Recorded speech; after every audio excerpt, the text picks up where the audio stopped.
पिछले 5 सालों में इटावा कितना बदला है? नहीं, इटावा में कोई बदलाव नहीं आया है। इटावा जैसे आज से 10 साल पहले था वैसे ही आज है। 5 सालों में कितना विकास है? बहुत विकास हुआ, हाईवे बने चारों तरफ। किन मुद्दों पर इस बार इटावा की जनता वोट करे? बड़ा मुद्दा महंगाई, बेरोजगारी इस बार रहने वाली है। 2022 के चुनाव स्टूडेंट्स की तरफ से क्या मांग रहने वाली है? मेन तो वही दिक्कत है रोजगार की। टक्कर किसके बीच में? अखिलेश आएंगे अब की बार।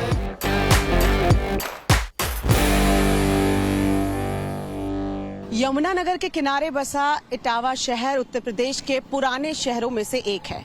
यूपी के 3 बार सीएम और देश के 2 बार रक्षा मंत्री रह चुके मुलायम सिंह यादव का जन्म इटावा जिले के सैफई गांव में हुआ था।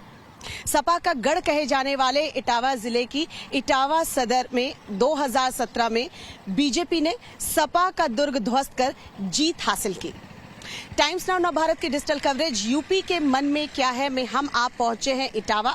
तो चलिए यहीं से हम अपने सफर की शुरुआत करते हैं, जानते हैं इटावा की जनता क्या सोचती है, क्या है इटावा शहर का हाल, यूपी के मन में क्या है। चलिए।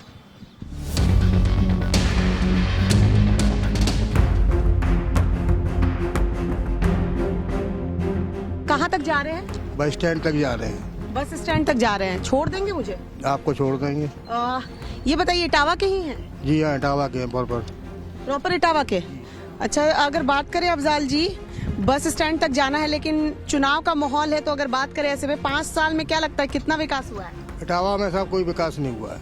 इटावा में कोई विकास नहीं दिखा? विकास नहीं हुआ है। 2017 के पहले की बात करें तो भी नहीं हुआ है। तो भी नहीं। नहीं। तो सारा विकास हुआ कहाँ? सैफई में। सैफई में? जी। चलिए जरा बस स्टैंड तक छोड़ दीजिए। चलिए बैठिए।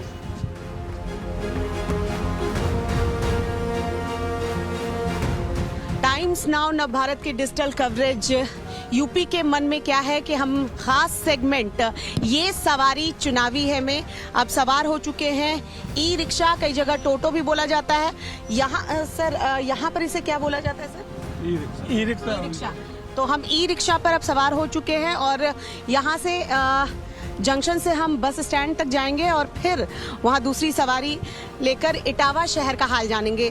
क्योंकि हमारे साथ कुछ लोग भी मौजूद हैं, उनसे भी बातचीत करते हैं कि आखिरकार इटावा कितना बदला है पिछले 5 सालों में। सर क्या नाम है आपका? आदर्श वाजपेयी। आदर्श वाजपेयी जी, पिछले 5 सालों में बात करें तो इटावा कितना बदला है? नहीं, इटावा में कोई बदलाव नहीं आया है, ना ही कोई इटावा का विकास हुआ है। इटावा जैसे आज से 10 साल पहले था वैसे ही आज है। जो सपा का गढ़ है और इतना विकास सैफई में हुआ। नहीं, इटावा में सपा की सरकार में तो थोड़ा बहुत हुआ भी था, लेकिन इस सरकार में कोई विकास नहीं हुआ। क्यों, सरिता जी नजर आती हैं कहीं? नहीं, वो तो नजर आती हैं, लेकिन विकास नहीं हो पाया है। मुद्दे क्या क्या हैं अगर इटावा की बात करें सर? नहीं, इटावा का मेन मुद्दा क्राइम का था, उस पर जरूर सरकार ने बहुत अंकुश लगाया है, उसमें बहुत कमी आई है। जो ऊधमबाजी होती थी वो नहीं है, माहौल बहुत साफ सुथरा है, ये तो अंतर आया है इटावा में। सड़क और जाम की समस्या की बात करें? नहीं, जाम तो जैसा पहले था वैसा अभी है। कोई भी सरकार ने इसके जाम के ऊपर कोई कार्रवाई की ही नहीं है, ना उस पर कोई ठोस कदम उठाया है। जो व्यापारी आगे बढ़ता चला जा रहा है वो आगे बढ़ते ही चला जा रहा है, और जो पीछे है वो पीछे ही है। नियम कानून ना उसमें था ना इसमें है। किन मुद्दों को देखकर 2022 में वोट करेंगे? 2022 में वोट तो एक मुद्दा यही रहेगा कि क्राइम जो है वो बहुत कम हुआ है, इस मुद्दे को तो हम देख सकते हैं। और माहौल भी यहाँ भी सही है, बस और कोई अंतर नहीं आया। इटावा को कितना बदलते आपने देखा है? इटावा को एक बात के लिए हम कहेंगे कि पूरी तरह से बदल गया है। जो यहाँ क्राइम था, बहुत बुरी तरीके से क्राइम था, बच्चियाँ दिन में स्कूल नहीं जा पाती थी, ये सब कम हुआ है।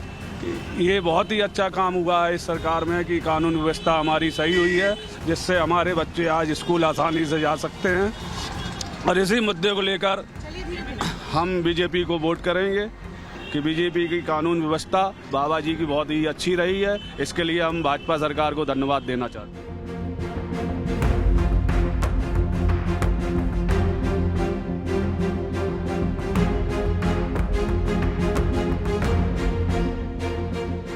चलिए एक बस का सफ़र की शुरुआत करेंगे। सबसे पहले तो बस ढूंढते हैं और बस में जाकर देखते हैं, लोगों की राय जानते हैं कि इटावा शहर कितना बदला है और यहाँ के मुद्दे इस बार चुनाव में क्या कुछ होने वाले हैं।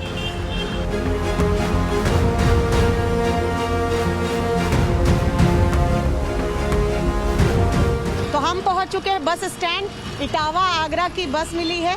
चलिए बस में सवार होते हैं और इटावा से आगरा, हालांकि हमें आगरा जाना नहीं है, लेकिन ये बस जो है वो डीएम चौराहे से होते हुए गुजरेगी। तो यहाँ बस में जो सवारी बैठी है उनसे पूछते हैं कि इटावा का हाल क्या है। तो ये बताइए कितने हालात बदले हैं? हालात पहले से काफ़ी बेहतर भी हुए हैं और कुछ परेशानियां भी हैं। किराया थोड़ा बहुत बढ़ा है तो यात्रियों का अभाव ये सबसे ज़्यादा प्रभाव पड़ा है। तो ये जो प्राइवेट गाड़ियों का जो अंकुश नहीं लग रहा है, इससे रोडवेज पे बहुत हानि हो रही है। रोडवेज के बस के दाम भी तो बढ़ गए पिछले एक साल में। मैम किराया इतना ज़्यादा नहीं बढ़ा है, उस हिसाब से सुविधाएं भी बढ़ाई हैं। हाँ, क्या सुविधा है? ये तो बस की हालत खस्ता लग रही है। बस की हालत खस्ता नहीं, काफ़ी पहले से काफ़ी सुधार है। अच्छा। पिछली सरकारों से काफ़ी सुधार है इस सरकार में। कितना विकास यहाँ देख पा रहे हैं आप? विकास तो अच्छा है पहले से। किराए में भी कोई वो नहीं है, किराया भी बराबर है। अभी प्राइवेट बसों को देख के रोडवेज का किराया बराबर है। कंपेयर करें अगर प्राइवेट बस से तो रोडवेज के किराए? हाँ, क्योंकि अभी इस समय मैं भिंड से आया हूँ ना, तो भिंड से यहाँ तक का 70 रुपये किराया लिया है। अभी प्राइवेट बस से इसका अच्छा किराया है। प्राइवेट बस से किराया ठीक है? हाँ जी, मतलब ऐसा रूप में देखने को मिलता है। सुविधाएं हैं उसका? सुविधा है ना अपना, इसमें कोई दिक्कत थोड़ी है। प्राइवेट बस में एक सीट पे 2 आदमी की सीट है, 4-4 आदमी बैठाते हैं प्राइवेट बस में। अच्छा, इटावा में देखिए किस तरह का विकास देखने को मिला? विकास कहीं कुछ नहीं है, सब ऐसा ये पुराना ऐसा है। कहीं विकास नहीं। क्या विकास? कोई विकास नहीं है। जैसे थे वैसे ही चल रहे हैं, जो चल रहे हैं वही वाहन है। क्या विकास हुआ है? 2022 में तो क्या मुद्दे रहेंगे? क्या मुद्दों को देखकर आप वोट तो एक ही को देंगे हम तो, अखिलेश को। साइकिल आएगी इस बार? हाँ, साइकिल आएगी, पक्का आएगी। हाँ। फाइट टफ है इसमें। फाइट किसके बीच? वही भाजपा और अखिलेश दोनों के बीच में है। इटावा पिछले 5 सालों में मोनिका जी कितना बदला? सब ऐसा ही है, कोई खास परिवर्तन नहीं देखने को मिला है। जैसा था वैसा ही दिख रहा, हमें तो कुछ खास नहीं दिख रहा। सुरक्षा के लिहाज से, क्योंकि आप महिला हैं, महिला सुरक्षा एक अहम मुद्दा होता है, क्या कहेंगे? इटावा में महिलाएं सुरक्षित हैं? महिलाओं के लिए है, लेकिन अभी आप देख रहे हो कितने केसेस हो रहे हैं। कह नहीं सकते हैं कि मतलब हो ही, हाँ कुछ चीज़ें हैं जो हो रही हैं, कुछ नहीं भी हो रही हैं। शादी की उम्र 21 साल जो हुई है, खबर मालूम है आपको? हाँ, ये बहुत अच्छा हुआ है। इससे मैं कहूँगी ये चीज़ अच्छी हुई है 18 से। कुछ लोग इस पे भी कह रहे हैं कि नहीं ऐसा नहीं होना। नहीं, ये मतलब ये तो सही बात है, इसको मैं कहना चाहूँगी पूरे, क्योंकि गर्ल्स जब तक खुद अपने पे डिपेंड ना हो जाए तब तक नहीं करना चाहिए ये सब कुछ। तो ये तो अच्छा हुआ है। इटावा जिले की बात कर ले, फिरोजाबाद की बात कर ले, 5 सालों में कितना विकास दिखा? बहुत विकास हुआ। हाईवे बने हैं चारों तरफ, काफ़ी विकास हो रहा है। अब की बार फिर भाजपा सरकार आएगी। क्यों? विकास बहुत करा, गुंडागर्दी नहीं है ना, काफ़ी विकास हुआ है। एक भैया बोल रहे थे कि अखिलेश सरकार ज़्यादा अच्छी थी। इस वक्त तो ये मौजूदा सरकार है, काम काफ़ी हुआ है इसमें। हाईवे भी बहुत बने हैं इसमें, राशन भी डबल मिल रहा है। हाँ, राशन मिल रहा है? राशन डबल मिल रहा है अब तो। श्रम कार्ड बनने आए, लेबर कार्ड बनने आया, उसमें कहा था लेबर कार्ड। तो क्या लगता है 2022 में लड़ाई किसके बीच? भाजपा सरकार आ रही है 2022 में। आ रही है सरकार? और क्या? और साइकिल का क्या होगा? साइकिल तो गई, अब कोई नहीं आ रहा सवाई भाजपा में। किसी में वोट डालो, साइकिल में डालो, चाहे किसमें, भाजपा ही जीतेगी।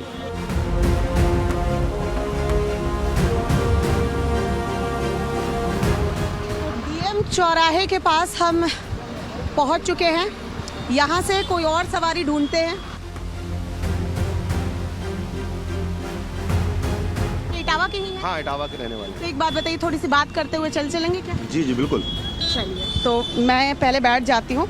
उवैश जी हमें लिफ्ट देने के लिए तैयार हो गए हैं। इटावा सफारी पार्क जो कि एक टूरिस्ट स्पॉट है, क्यों फेमस है, क्या है इटावा सफारी में, जानेंगे हम उवैश जी से ही। चलिए, ये बताइए उवैश जी, आप इटावा के ही हैं, तो इटावा में पिछले 5 सालों में कितना विकास दिखा? विकास यहाँ कुछ ज़्यादा तो नहीं दिखाई दिया गया कि मतलब विकास के नाम पर हालत वही है जो यहाँ पर अखिलेश सरकार में छोड़ दिया गया था। सब कुछ वही के वही है, कुछ खास यहाँ पर इजाफा नहीं हुआ। उसमें। ये भी कहना है यहाँ के लोगों का कि इटावा से ज्यादा अखिलेश की भी सरकार थी तो सैफई में विकास हुआ है। हाँ, ये बिल्कुल कहना गलत नहीं है। जो विकास हुआ है अखिलेश सरकार में वो सैफई का हुआ है। मेडिकल यूनिवर्सिटी हो या फिर स्टेडियम हो, 2 बड़े बड़े स्टेडियम वहाँ तैयार किए गए, एक काम में नहीं आया फिर दूसरा बनाया गया। तो अखिलेश सरकार में विकास तो सैफई का ज़्यादा हुआ। इटावा को सिर्फ सड़कें अच्छी मिली हैं और बिजली की व्यवस्था रही है और खास कुछ नहीं रहा यहाँ पर। 2022 के चुनाव को देखें तो किन मुद्दों पर इस बार इटावा की जनता वोट करे? हाँ, मुद्दे ये हैं, इटावा की जनता नाराज़ है इस बात से कि हमने समाजवादी पार्टी का गढ़ माने जाने वाले इटावा से 2 विधायक बीजेपी को दे दिए, एक लोकसभा सांसद हमने बीजेपी को दे दिया। उसके बावजूद इटावा की स्थिति 10 की 10 बनी हुई है। ये उम्मीद लगाई थी यहाँ की जनता ने कि सरकार के नुमाइंदे हम चेंज करेंगे, सरकार केंद्र में भी भाजपा है, प्रदेश में भी भाजपा है, तो शायद विकास इटावा का अब अलग हो। जो लोगों के मन में एक वो था ना कि सैफई का विकास समाजवादी पार्टी के लोगों ने किया, तो शायद इस बार इटावा का विकास हो, रोजगार मिले हमें, लेकिन इस पर ज़्यादा खरे उतर नहीं पाई सरकार। महंगाई भी मुद्दा रहने वाली है। बड़ा मुद्दा महंगाई, बेरोजगारी इस बार रहने वाली है इस विधानसभा चुनाव में, ये बात मान के चलिए।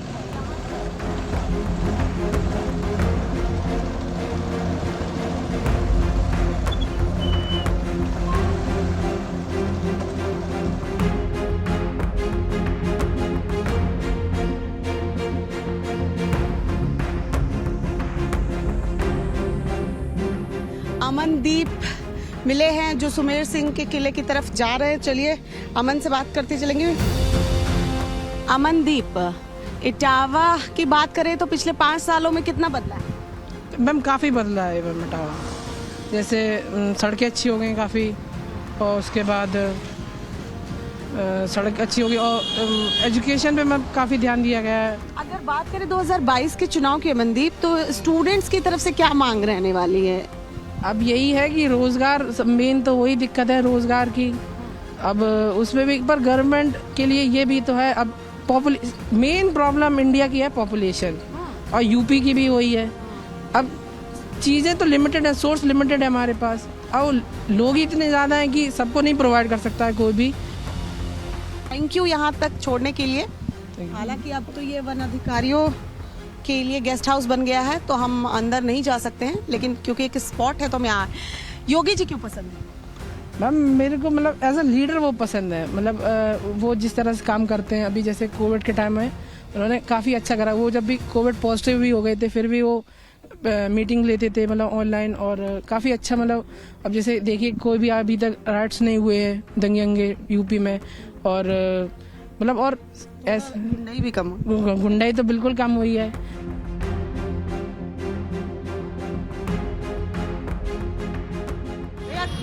कहाँ जा रहे हैं? स्टेशन जा रहा हूँ। स्टेशन जा रहे हैं। अच्छा, ये बताइए नाम क्या है? अनिल कुमार। अनिल कुमार। अनिल जी, इटावा के हैं? जी सर। पिछले 5 साल में इटावा कुछ नहीं बदला, हमें तो लगता है परेशानियाँ गुजर रही हैं हमारे यहाँ। क्या लगता है 2022 में क्या माहौल है? माहौल क्या है, हमें तो लगता है अब की बार तो बीजेपी का चांस मुश्किल लग रहा है हमें। क्यों? क्योंकि ऐसा काम ही है उनका। हाँ, तो क्या लगता है टक्कर किसके बीच में है? सिर्फ अखिलेश आएंगे अब की बार। आपकी बार अखिलेश साइकिल दौड़ेगी? दौड़ेगी, बिल्कुल दौड़ेगी। चलिए, बहुत बहुत शुक्रिया बात करने के लिए। तो टाइम्स नाउ नव भारत की डिजिटल कवरेज यूपी के मन में क्या है कि खास सेगमेंट ये सवारी चुनावी है में हमने आज अलग अलग माध्यम से इटावा शहर का जायजा लिया। अलग अलग माध्यम से हम अलग अलग स्पॉट पर पहुंचे। क्या सोचती है इटावा की जनता और इटावा का हाल क्या है, ये हमने जानने की कोशिश की। हमारे खास सेगमेंट ये सवारी चुनावी है में अगले शहर में मुलाकात होगी और जानेंगे उस शहर का हाल क्या है, लोग क्या सोचते हैं, यूपी के मन में क्या। आप देखते रहिए टाइम्स नाउ नव भारत का डिजिटल प्लेटफॉर्म।